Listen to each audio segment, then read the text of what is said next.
Perfection: How a Self-Help Book Destroyed the World. Full story. Too early for a brandy. The red digital clock flashed 9:12 a.m. Nah.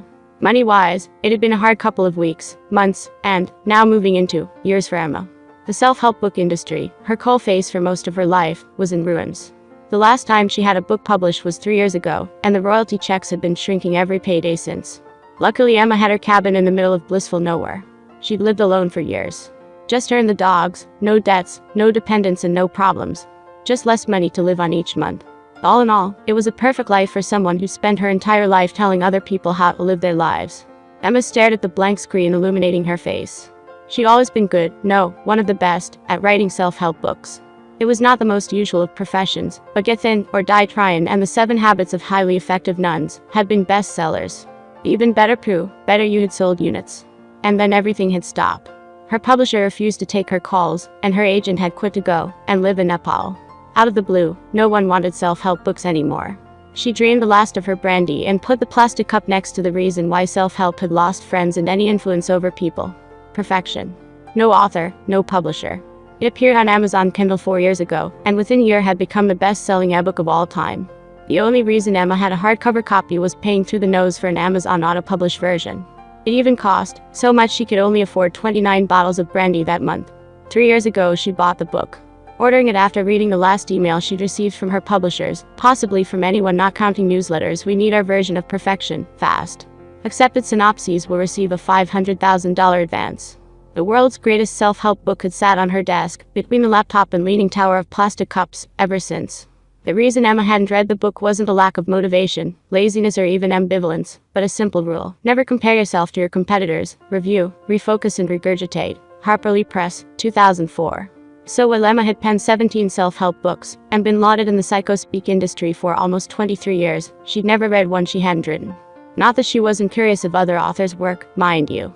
Some self-help books over the years had been intriguing, and others had buzzword titles so good the byline should have been "Buy this now." She just didn't feel the need to lose weight, gain friends, or have an efficient wardrobe. There was something about perfection, though, that made it almost irresistible to everyone. Everyone except Emma. She was intrigued, though, with this book beyond any that had come before. Yes, it would be nice to see how someone wrote one of the greatest selling books of all time. And what makes it so engaging, so fulfilling, and how it actually does what it says on the cover, bringing perfection to people's lives. You see, within a month of finishing the book, every reader becomes perfect.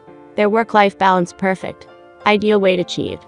Relationship, family, and emotional issues solved. Life in general perfect. All within a month. How was this possible? Emma had spent the last few years scouring the web for an answer. She certainly wasn't going to read the thing and become perfect after all. But she found very little. The book was universally praised when it was discovered in Amazon's vault. Once it became the fastest-selling book of all time around the world, the audiobook was inevitable, and the results from listening the same as reading.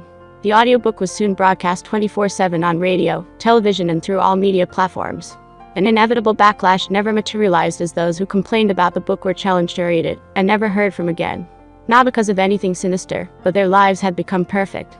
In effect, any human being, in any country on earth, who read or listened to the book became perfect. This, in turn, created perfect societies around the world. Initially, people stopped smoking and drinking, and looked after their health. Then a perfect work-life balance for the whole of society meant even police officers could work from home. Especially because there was no crime. There were monumental improvements in the environment without cars and aeroplanes, and there were no more wars, diseases, and poverty. The entire world was happy. However, perfect people do not a perfect world create. The first cracks in the system appeared when the last politician left office about 2 years ago. No politicians felt perfect, but when the food began to run out, as there were no farmers, no one was available to save society. It was the nicest zombie apocalypse you could imagine. People literally sat at home in blissful ignorance of their fate and passed away. Essentially, there was no more life left in the human race. I'm sure you have guessed by now that I am Emma, posting this on the last social media site working in the world. I have not seen another person posting on here in 4 months. But if you are reading this, then you are maybe the last person with free will in the world. For now, I'm picking up my copy of Perfection and will read my first self-help book. I know it will be my last. The end.